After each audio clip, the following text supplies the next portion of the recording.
Hi, everybody. Big warm welcome to all of you. Delighted that you could join us, and a special welcome to Charmaine Fursman. Charmaine teaches in Milan, and she teaches in a middle school, which is part of an international school. So she teaches English literature in English, and I'm delighted to have her company today. So, Charmaine, you're very passionate about literature Yeah. in general, but what is it about teaching literature that you love so much? I think it's the fact that not only that you hope that the books can be entertaining for the children, and that they can discuss all sorts of issues, but also that they can be very helpful for the children as well. But they're young teenagers, the ones I teach, that sometimes they have, like everybody, they have problems in their lives, they have issues that they want to talk about, or just things that they want to explore. And when you've got literature, they can explore those things through a story without having to give away too much about themselves. And I love that. I love, asking them questions about characters, for example. Why do you think he acted in that way, or she acted in that way? Or why do you think the mother didn't contact the father after the divorce then? Whatever it is. And you can explore those in the safety of a book. And I think that's very helpful for teenagers, for children, and for, adults as well, obviously. And I love the questions and answers that I get in the class. I really, really do. I feel as if I'm in my element. And the idea that they can be entertained, that they're enjoying the book, and that perhaps making them feel better as well, or validating some experiences that they have. That's it, really. Yeah. And opening themselves, Tricia, And to beautiful literature as well, and showing them how words can be used, and showing them how words, sentences are constructed and so forth, and introducing them to good literature wherever it's from, not just English literature, wherever it's from, and introducing them to that world, wherever they're from as well. I think it's a wonderful thing for them to have. absolutely. And do you have lots of latitude over choice of what they're reading? Well, I do. Although we follow the English national curriculum, so we're given a certain number of authors that we could choose from. But and we're given quite a few books to choose from as well. So yes, yeah, I do. And I try and choose a mixture of things. So for example, this year with my year eights, I chose something called Trash, a book called Trash, which is about dump site boys working in a non-specified poor country somewhere, and they find a bag that has a note and some money in it, and it leads to all sorts of intrigue. And that's a very popular book. So it's told using very simple English, because they're street boys, they're dump site boys, and the children can really get into that very easily. And then I'll balance that with something a little bit more difficult, maybe something from George Orwell or Michael Morpurgo or whatever. So I try to give them some kind of balance in the literature I choose as well. So tell us a bit about some of the books that you have chosen and used with sort of certain themes in order to give them things to make things easier for them to talk about. Right. Well, with that one particularly, with Trash, for example, the themes are corruption, power, intrigue, jealousy, revenge, all the big themes. And they love talking about things like that. And they've got characters to pin those themes on. And it's very, very well written. It's a modern book, and they've got what they call multiple narrators. So there are the dump site boys talk, and then the corrupt senator talks, and the priest talks. So they hear different points of view. And they love that. They absolutely love it, because it gives them an easy way to get into the novel. So that's one of the ones that I've taught this year. I've also taught Animal Farm. What else have I taught now this year? Lord of the Flies, The Merchant of Venice, Shakespeare. I teach them Shakespeare as well, because even though people I think, I don't know, people, it's a shame people think it's something that only certain children can understand. And originally the plays were for everybody, and everybody went to the plays. Every single person, there were no class divisions whatsoever. And all the things that were relevant then are still relevant. So Merchant of Venice, you've got prejudice, you've got sexism, you've got all the isms again. Young lovers running away from their parents. all the sorts of things that they can, the issues that they can relate to as well. So that's another one this year. I'm absolutely fascinated. I mean, you just mentioned three things there: Animal Farm, Lord of the Flies, and Merchant of Venice, which I studied when I was doing Right. English literature O level, which would have been in 1962 or something like that. Yeah. So, isn't it incredible that those books have stood the test of time in the way that they have, Yeah. and that they are still relevant to today's, young teens? Yes.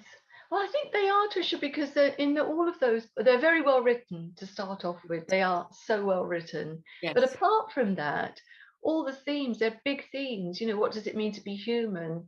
Loyalty, disloyalty. Lord of the Flies, the two styles of leadership, which we see, in politics and in the world today, the impetuous leader, the one who's more thoughtful, Piggy, the character, the intellectual who's trying to balance the two. I mean, all of these things they never really change, I suppose, for people. Love, betrayal, jealousy, all these themes that they're still there. So I think that's why I think those books have stood the test of time. Yeah. Yeah, and they're great books to teach because they combine the best books to teach are the ones that are entertaining and they're very well written, so you can analyze the language, and they've got themes that you can talk about, big issues that the children can talk about as well. Yeah, I think that's and the way in which they're written, that they are brilliantly written books. Yeah. Which brings me on to books that have stayed with you and influenced you, because one of mine is also written by George Orwell, and I can remember reading 1984 when I was would I have been about 15 or 16? I would have read Animal Farm for O level, and then I think I started reading other things that George Orwell had written, and ended up reading most of the things that he wrote, Homage to Catalonia and things like that. Yeah. And I can remember reading 1984 and being absolutely blown away by it. I mean, if you asked me what was the most seminal book that you wrote in your teens, I'd say 1984, and I've since then read it several times and seen different things in it, because you see different things in it as you get older. So I want to ask you that. So what would you say are the books that have influenced and stayed with you most during your life? Right. Well, that is one of them, in fact, 1984. I've got that one written down because for me that was seminal as well. And I was just talking to one of the students who's just read it. I mean, he's only 12, I think. He's just finished reading it now. And we were talking about how relevant it is and how weirdly some of those things have come true. I mean, look, we've got cameras and videos in our rooms, and, when we go out, we're watched, aren't we? Cameras everywhere. So that one has stayed with me. Anna Karenine, the first one, I love, as a woman reading, I'd love to go back and read that, but it's a big book, so I'll wait till I retire to try that one. Pride and Prejudice as well, I've got that one written down.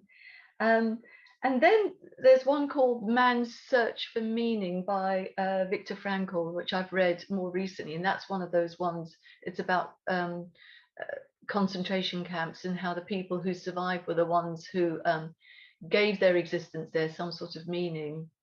They realized they couldn't do anything about their position, but they could do something about the way they thought about it. And another book, a funny little book that I had given to me in the 80s called The Tao of Pooh, which is about Taoism and Buddhism. And that's a very simple book, but that stuck with me as well. So quite a variety from Anna Karenine and Orwell to those ones. I'm sure there are others that I've forgotten about as well, Tricia, but anyway, those are... Primo Levi's This Is a Man. Yes. Yeah. Another one of those books which stays with you long after you've read it, and as of course he's a Holocaust survivor, so it's an amazing and very, very powerful book. But I think it's very interesting how at certain points in our lives, if we come across the right book at the right time, it really does have this massive impact on us, and makes us think. And picking up on what you said about 1984, I'm very keen to write a blog about truth because I'm very exercised about it at the moment. I think it's very interesting how during Trump's presidency, he kept on banging the drum of fake news because he wanted to put doubt into people's minds about all truth, all known knowledge almost, to the point where it could be called into question and called into doubt. And once you do that, you create an enormous dystopia, of course, but you also undermine everything that has happened, because you and this is what Orwell's book 1984 was kind of about, the undermining of known facts by changing them and making them fit a different narrative. And it terrifies me. Yes, absolutely terrifies me. And George Orwell was writing that in 1948, and I think it's come till now before we fully realized the essence of that, because we've now got, as you say, surveillance techniques, and also we've got the ability to go back and change historical documents and make them appear to be different from how they actually were. And we're getting very close to being able to change video, so that we will get to a point in the very near future when videos can be altered to appear to be showing something different from what we saw at the time. And that, as I said, that absolutely terrifies me. So I love this idea of the way that books like that can make us aware of what's going on and so on. Yes. Animal Farm is one that we've just finished, which deals with the same sort of thing, much more political, but yes. And we were looking at propaganda in a way that, yes, things have changed, just tiny little things, like one word on a sentence, and when somebody calls it into question, they themselves are questioned. Yeah, it is, as you say, it's quite disturbing, isn't it, as well? Yes, it's disturbing and worrying, and I think we need to be alert to it, and we need to alert to it, conscious of it, and not let those that would get away with it. It's the only way. Education and knowledge is the only way. It's the antidote to all of this, isn't it? All of it. And another category we discussed this morning, books that you've been gifted, which is a fascinating thought. So tell us a little bit about those.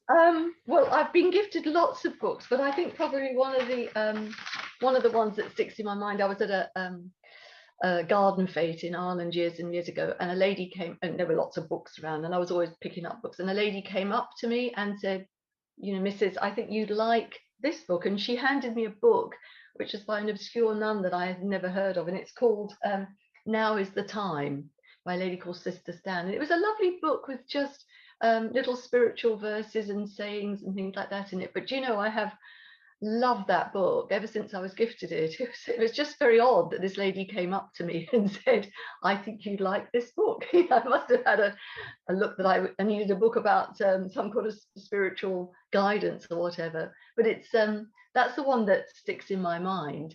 So that was one. I've been gifted so many. But another one another story I have is books that you sort of bump into, that you fall into, as it were. I was walking with my very young son at the time, long time ago in London, and there were a group of books on somebody's wall, and they'd obviously been put out there for people to take, and a little sign saying, please help yourself.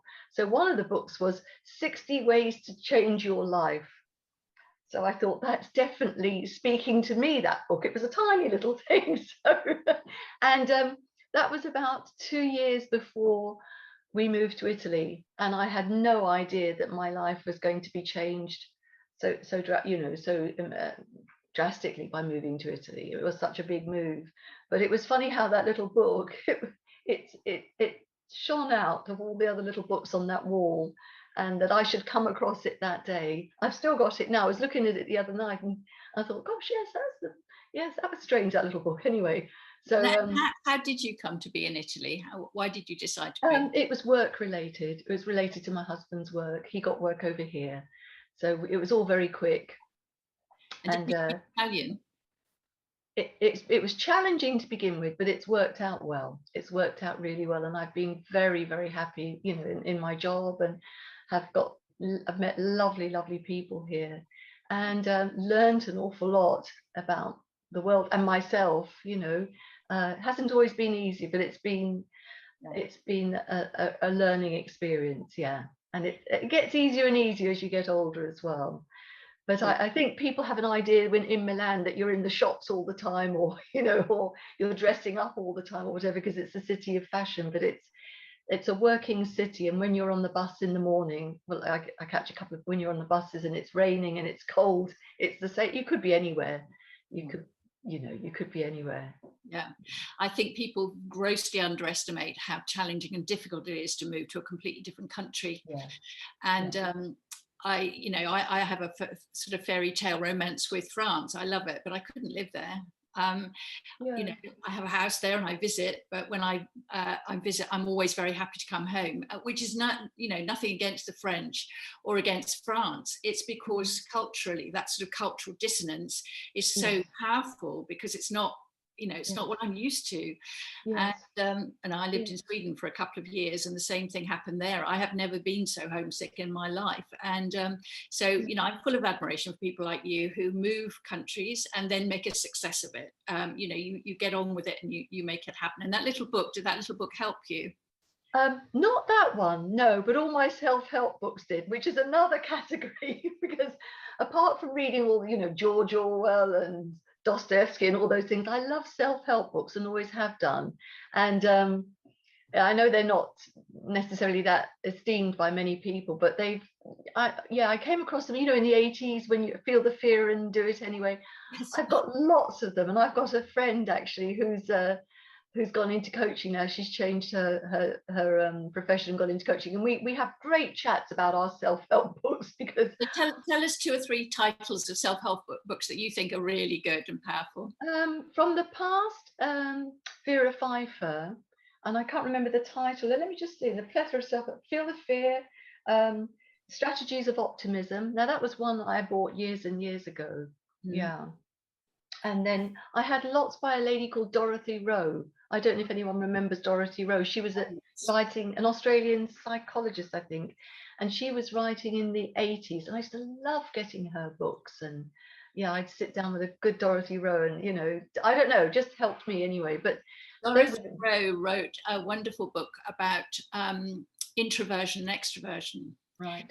And she was the first person to help me to understand what an introvert is and what an extrovert is. And I'd always thought of it as introverts being quite quiet, retiring, shy people, and extroverts being outgoing and full of confidence, full of life and energy and all that kind of thing. So one quiet, one noisy. And she helped me to understand that introversion and extroversion is actually about the amount of stimulus that your brain can cope with at any given time. So I learned from that I am absolutely an introvert, but I'm an introvert who's learned the skills of being confident, if you like, but I can't bear too much stimulus from the outside world, which is why lockdown has been a gift. Right. Because if I'm very busy all week and I see a lot of people, at the weekend I have to be on my own, that I have to withdraw and be on my own. So she helped me to understand there was nothing wrong with it. It was just the way that you were born, and gave the example of babies and stimulus in the cot and stuff. And I loved her books. I thought they were excellent. And it's amazing how much you can learn. Give us some other thoughts about self-help books. Well, I've got one. This is not a self-help book. I'll just get the one that I've just started. Now this is not, it's not self-help, but it's along the, it's a book on, it's psychology and philosophy and all that sort of stuff. It's by Jordan Peterson, that maybe some of you ladies have heard of. He's quite controversial. Beyond Order, 12 More Rules for Life. So it's not a self-help book. I'm not buying any more of those now, because I think I know all. I've got so many, I think I know what there is to know. So I'm just moving on to the next thing. But I've just started this one, but this is very interesting. So it is about psychology and ordering your thoughts and acting and how to act, and all choices that we make, all that sort of stuff. But it's a heavier book. It's a heavier book. I can't think of it because I didn't actually write down all my self-help books, because I'm talking more about the other ones. It's fine. We've talked a little bit about books you've been gifted in your self-help books. What about books that you feel have found you? Well, I think that one, the 60 Ways to Change Your Life, And there's another one that was sent to me by somebody, and it's called The Happiness Habit. And that's by a chap called Daniel O'Leary. And that's a lovely, it's a philosophy book, a book about, yes, your perspective on the world and how you think about the world. And I think that found me, definitely. And yeah. I'm just trying to think of other books that have found me. I think The Choice as well, the one that I spoke about, I think that found me. There are so many now, I can't think, I didn't write down all the ones like that as well. But definitely The Happiness Habit by Daniel O'Leary. Um, Things of that ilk. I love books which open your eyes to different perspectives on the world, ways of thinking and ways of seeing that you might not have previously thought about, you know. Yeah, absolutely, and that's what a really good novel does as well. So Yeah. The other category that we were going to discuss was books to read before bed. So this is probably the biggest category to discuss in lots of ways, because it's reading for pleasure. It's reading because you love to be inside a story on a, you know, I do anyway. I can honestly say that probably since I was about 7, I think I have rarely been in a situation where I wasn't reading some kind of book on a daily basis to get some portion of that story every day. And it's still a massive and incredibly important part of my life. So let's talk a little bit about that. So what's your, you know, where do you find your new reads and your best reads and all that kind of thing? Oh gosh, from all sorts of, I mean, from friends. Sometimes friends will say, you know, Charmaine, you've got to read this. This is, this is a book that you'll just love. Used to listen to Radio 4 a lot, and I'd pick up some things there, but I don't quite so much now. Gosh, I don't know. Sometimes I go to the bookshops here and I see something that I like, but there isn't the same amount of choice, obviously, in English as there is back home. All sorts of places, I think. I everywhere, not the television, but the radio. Sometimes you've recommended things sometimes, Tricia, and I'll pick up when I hear people talking as well, and I'll write the book down. But quite often friends, I've got friends that read all the time, and we'll text each other and they'll say, have you read this, Charmaine? I think you'd love this, you know. And I love it when somebody says that, because especially if they know you, because you can count on them. They'll choose something that you probably will find interesting or entertaining or whatever. And that happened recently. A friend of mine wrote and said she'd just finished a Jojo Moyes book. Now, I'd never heard of, no, I'd heard of Jojo Moyes, but I had never read anything of hers at all. And so I thought, I'll download, you know, I'll get it on Kindle. Now, it's not complex writing or anything like that. It's not like Tolstoy or Dostoevsky, but my goodness, the book I read, now the title I can't remember, but it's about a group of women it's her latest book, group of women in the Appalachian Mountains setting up a library. And it was one of those books, that's one of those books I couldn't put down. Now, whether that was because I just had my COVID injection as well, and I was feeling very tired and I had to stay in bed for a little while, I don't know, but I loved that book, and that was recommended. And it's not an author I would ever look at, actually, you know, but I thought, no, you know, my friend likes, yeah, I'll give it a go. It's really interesting how you can dismiss authors like Jojo Moyes and think of them as chick litty. Yes. You know, a little bit sort of, you know, if you're slightly, I'll use the word snooty, you can think, oh, they're not for me. That sort of thing is not for me. And yet I've also read 2 or 3 of Jojo Moyes, and her first one, I think, is You Before Me or something like that. Yeah.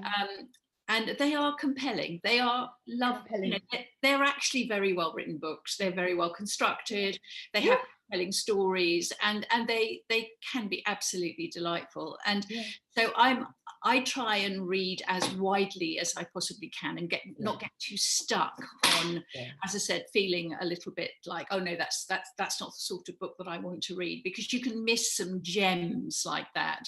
And you know, I definitely have read Jojo Moyes and very much enjoyed her. What are you reading at the moment?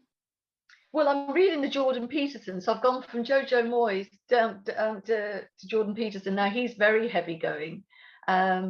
But talking about I was thinking about Jojo Moyes with that book. What was it that was so great? And I was telling the kids at school as well. The opening was fantastic. You know, she grabbed me from the start. Yeah. And I couldn't wait to find out when the book. And then she went into the rest of the story, and I couldn't wait to find out when she would go back to that opening and what did happen to her, and did she survive the encounter with this chap right at the beginning of the book. It was very well. I think it was a great plot. I think that was it. You know, the language wasn't complex, but she had me hooked, and I wanted to know what happened at the end. No, before I go to sleep though, because I get up, Tricia, as you know, I'm up very, very early to go to work, so I don't read anything exciting at the moment, unless I'm on holidays. But I always read something spiritual. So I read a little bit of the book that I was gifted, and I've got lots of books with something spiritual, so that I go to sleep feeling good about the world, and things are going forward well. I never don't do that. I've always got something. It might be just even a couple of lines, because I would tend to read more earlier in the evening. But when I'm not working, I would read something late at night. But when I'm working, I just want to calm my brain down, ready for the next day at school, and I read something spiritual, not from any particular faith, from from anywhere really. Yes, yeah, that's interesting. That's a need that you have as you go into sleep. Yeah, I was talking to you this morning about how sometimes I'm reading something that's such a page turner, and I go to bed very late because I'm a complete owl. So I start reading usually about 11:30, 11:45, and I'll read until, I don't know, 12:15, 12:30. And sometimes if I'm reading something that's a real page turner, I can't stop reading it, and it just means that I end up. It's 2:00 in the morning, and I'm thinking, oh, put your light out and go to sleep. And then, of course, if it's too exciting, you can't sleep. And once or twice, I put my light out and then just put it back on again, and thought, I'm just going to finish this book. It's no good. I can't do it. Like you've got that luxury. Now what happens here? Anyway. Talking about that, there's one story that we read this year by Agatha Christie, and it's called Philomel Cottage. I read this with my students at school.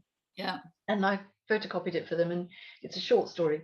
And I took the final page away because in the past they've all wanted to look to what's going to happen, and they all want to look at the final page. So I keep that separate. And when we get to that page, I say, oh, what's happening? I said, I've got the final page, because I want it's very unusual nowadays for teenagers and for children, because they've got the internet, they can check out everything.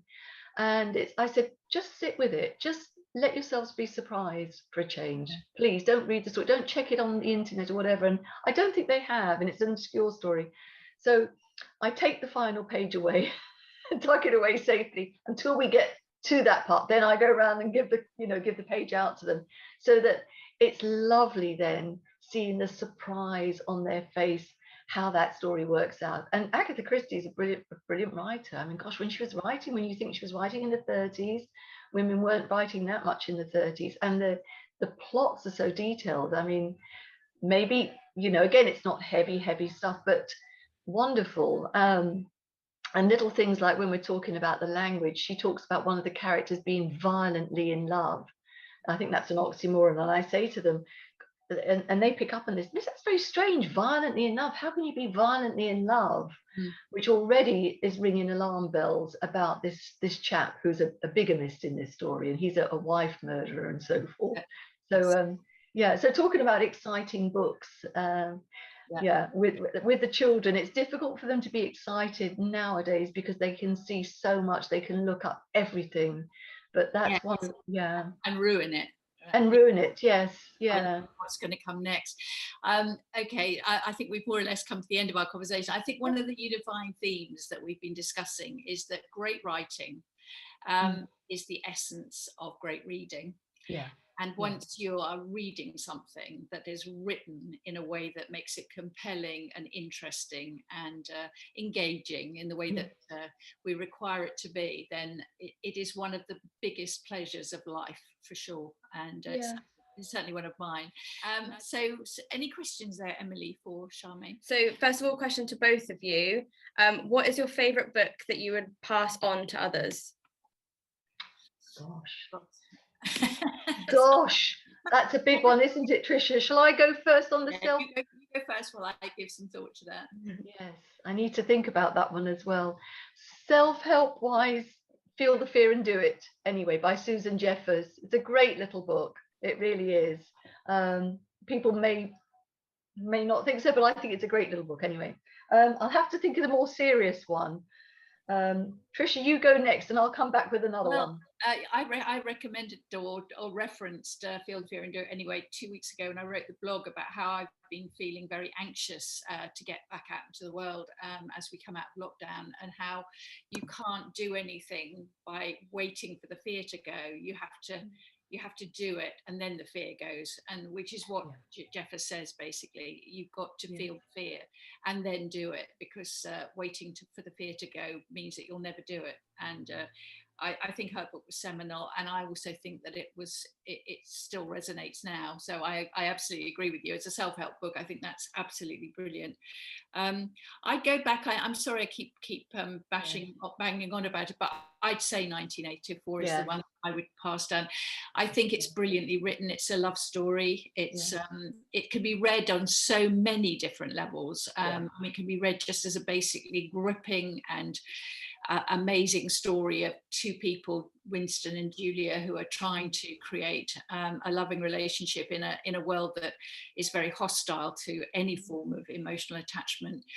So it can be read at that level as just as a story. The language is brilliant and can be enjoyed as well. And then you can read into it so many different things, political narratives, and the way the world is organized, the way that we live within, the way that we are asked to live within social and political systems in different ways, and so on and so forth. So I would come back to that. It's the book. I think it's the book that has probably affected me most, and still informs an awful lot of how I think and feel about the world. So I'd say. I would agree with that one as well, Tricia. And anything by Jojo Moyes, but that one particularly. And I remember being very, very influenced years and years ago by The Myth of Sisyphus by Albert Camus as well. But I'm not sure if it's one. But I remember being very much influenced by that. But I would go with the 1984. Yeah, it still resonates, doesn't it? It's so well written. Yeah. I think it has more resonance now than when I first read it as a teenager in so many ways. And if you look at things like, he's got the Ministry of War, Ministry of Peace, the Ministry of Truth, and the Ministry of Peace is actually all about war, and the Ministry of Truth is all about lies.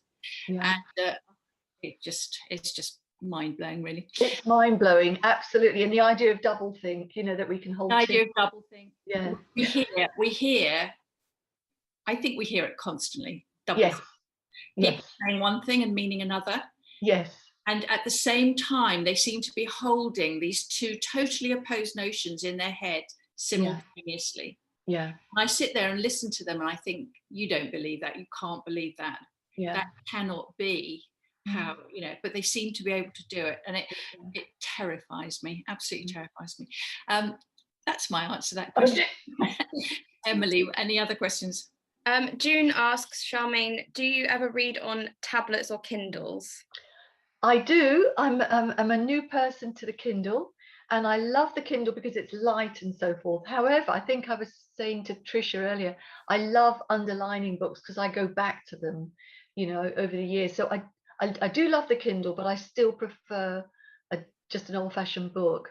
And also because sometimes I forget to charge my Kindle, and I get on the bus and if I had a book, the book is always there. You don't have to charge it.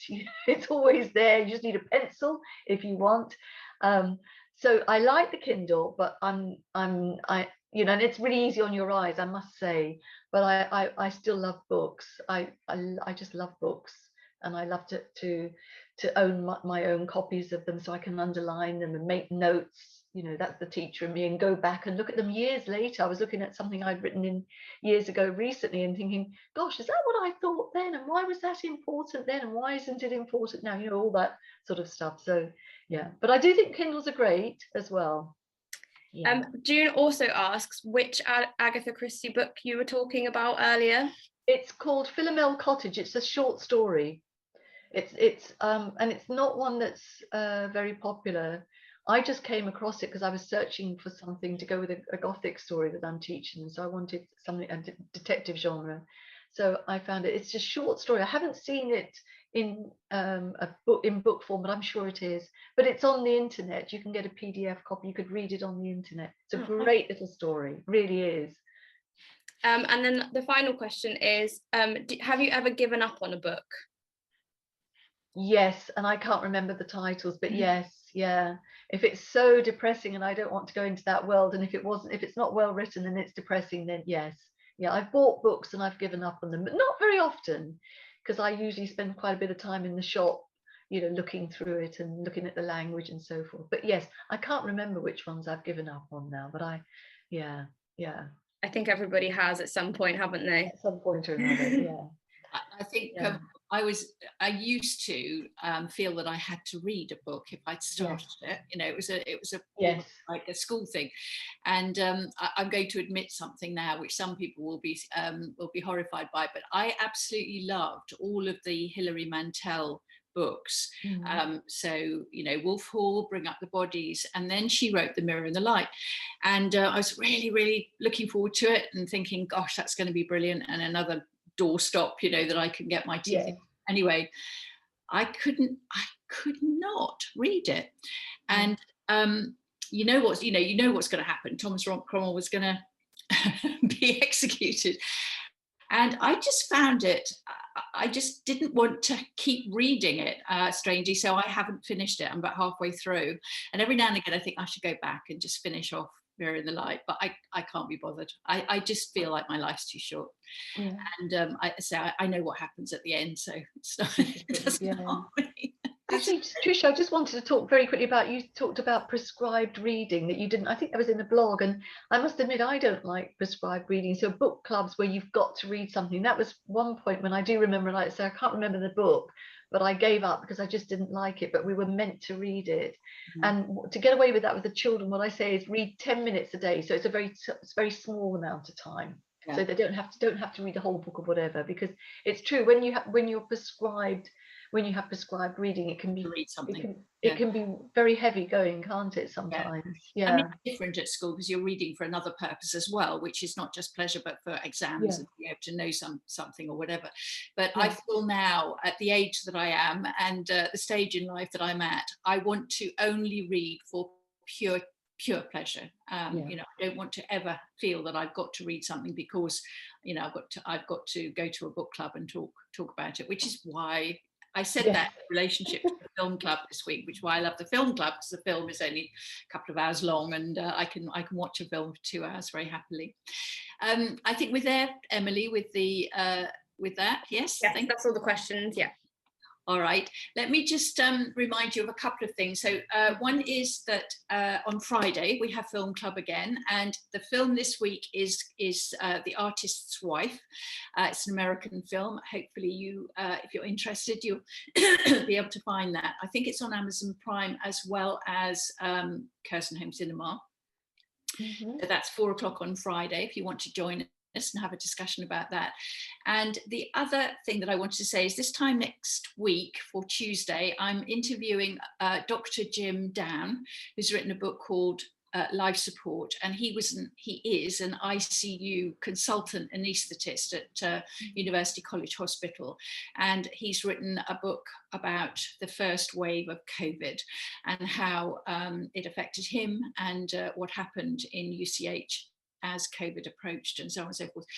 He's a lovely guy. I've listened to a podcast that he's done with somebody else, and he sounds incredibly interesting, and I shall very much look forward to talking to him next week. I've read his book once. I'm going to read it again just to make sure I've absolutely got my head around it, but it's a very compelling narrative of a system under pressure, but a system which ultimately is able to flex to the point that it copes with nearly 200 critically ill COVID patients in that first wave. So the ICU goes up from being able to cope with 9 people to being able ultimately to treat and help nearly 200. So it's an incredible story, and I'll be talking to him next Tuesday. So thank you very much, Charmaine. That was absolutely delightful. Thank you, everyone, for joining me. Thank you. Thank you.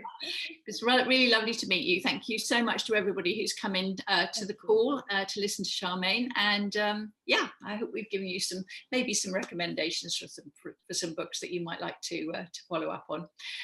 So bye-bye, everybody. And I look forward to seeing you either on Friday or perhaps next Tuesday. Bye-bye.